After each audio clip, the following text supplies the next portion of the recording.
इस वक्त असी मौजूद हाँ पंजाबी दे मारूफ शायर साबिर अली साबिर दे नाल, जिन्हां दा पंजाबी कल्चर ते पंजाबी जुबान वास्ते बहुत वड्डा किरदार है। उन्हां दी शायरी जिहड़ी है उन्होंने पंजाबी दे विच ही शायरी की है। इस मेले के उत्ते भी आए हुए ने, बाकायदा मुशायरा होने वाला है तो उस मुशायरे दे विच उन्हां दी शिरकत है। उन्होंने इस हवाले मेले दे नाल तसुरात लैंदे आ, की कहंदे ने?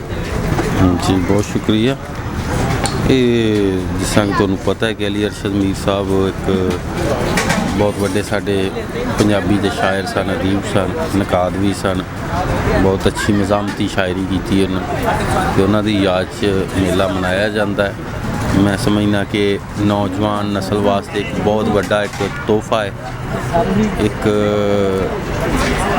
ग्लूकोज की बोतल ला लो, यानी जोड़ा चीज़ है जी इस तरह की एक्टिविटी है, अदबी एक्टिविटी साड़ी नौजवान नस्ल को अदब तो दूर रखा गया, बा मकसद अदब तो दूर रखा गया। स्पेशल पंजाबी अदब तो भी दूर रखा, पंजाबी अदब तो भी दूर रखा। बा मकसद की मैं गल इस कर करा साढ़े च मकसद वाली तो गल ही कोई नहीं। या हम फर्ज किया कल जड़ा डॉक्टरों का वकीलों का जो भी मसला होया ठीक है, वो सिर्फ अपने अपने शोबे की तलीम हासिल की और कुछ भी नहीं उन्होंने पता है। इंसानियत का कोई भी पता नहीं है, ना अपने कल्चर का पता है, ना इंसानियत का पता है। बा मकसद एक्टिविटी जी है ना वो अदब के विच हुंदी है, क्योंकि अदीब जिहड़ा है वो मुआशरे दा नबाज हुंदा, मुआशरे का हकीम हुंदा, डॉक्टर हुंदा। खास कर जिहड़ा मादरी जबान का अदीब हुंदा है वो तुहाडा अपना फैमिली डॉक्टर हुंदा।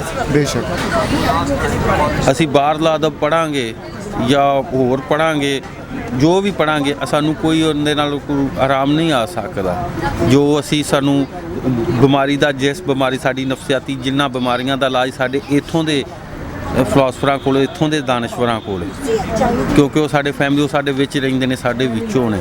लिहाजा ये जिहड़ा पंजाबी जे असी मैं अगे भी गल कर चुके हाँ, वो बार बार दोहराउणा पिया। मैं ना गल भी मकसद की इहो ही है कि सारे चैनलों पर इहो ही अपने कि जे असी पंजाबी बाबे पढ़ाए हुंदे ते अज असी दहशतगर्द ना हुंदे। साडी एक रिवायत सी अमन दी रिवायत ही सी साडी बाबियां दी, सारे बल्कि हर जिहड़े हुंदे ने मकामी अदीब हुंदे ना जिहड़े ओह ही बेहतर हुंदे ने पढ़ने वास्ते तुहाडे कोल, क्योंकि ओह तुहानूं जानदे हुंदे ने, तुहाडे ओह जज्बात की विकासी वो ही करते हैं, तुहाडी गल भी तुहाडे हक की गल भी वो ही करते हैं, इंसानियत की गल भी वो ही करते हैं। लिहाजा बहुत वड्डा काम है तो इंज दे काम हुंदे रहने चाहिए ने।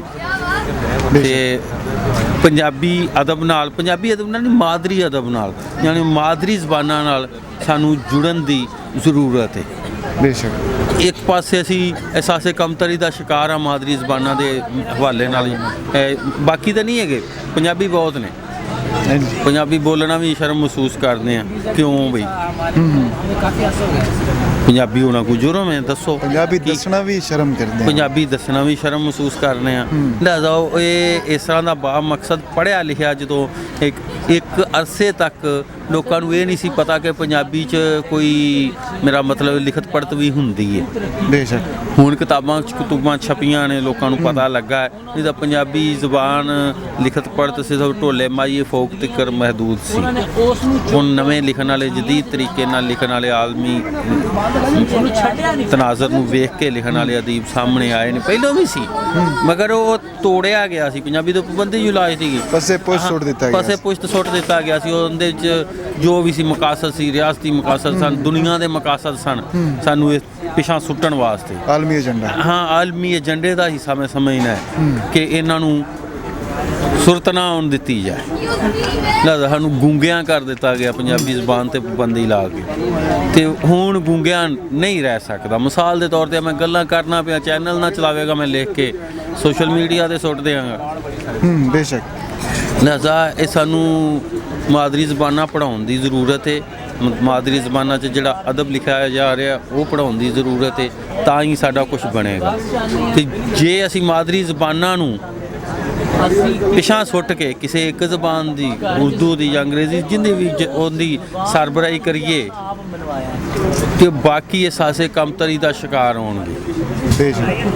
जो तुहाडी कुछ 70-75% आबादी ਜਿਹੜੇ ਬੈਕਵਰਡ ਇਲਾਕਿਆਂ 'ਚ ਰਹਿਣ ਵਾਲੀ ਜਿਹੜੀ ਪਿੰਡਾਂ 'ਚ ਰਹਿਣ ਵਾਲੀ ਹੈ, ਉਹ ਬਲੋਚਿਸਤਾਨ ਦੇ ਨੇ, ਉਹ ਸਿੰਧ ਦੇ ਨੇ, ਉਹ ਪੰਜਾਬ ਦੇ ਨੇ, ਉਹ ਕਿਸੇ ਵੀ ਨੇ, ਉਹ ਮਾਦਰੀ ਜ਼ਬਾਨਾਂ ਬੋਲਣ ਵਾਲੇ ਜਿਹੜੇ ਪਿੰਡਾਂ 'ਚ ਰਹਿਣ ਵਾਲੇ ਲੋਕ ਨੇ, ਜੋ 70% ਆਬਾਦੀ ਹੈ ਤੁਹਾਡੀ, ਉਹ ਜਦੋਂ ਅਹਿਸਾਸੇ ਕਮਤਰੀ ਦਾ ਸ਼ਿਕਾਰ ਹੋਵੇਗੀ ਤੇ ਤੁਸੀਂ ਕੀ ਕਰ ਸਕੋਗੇ?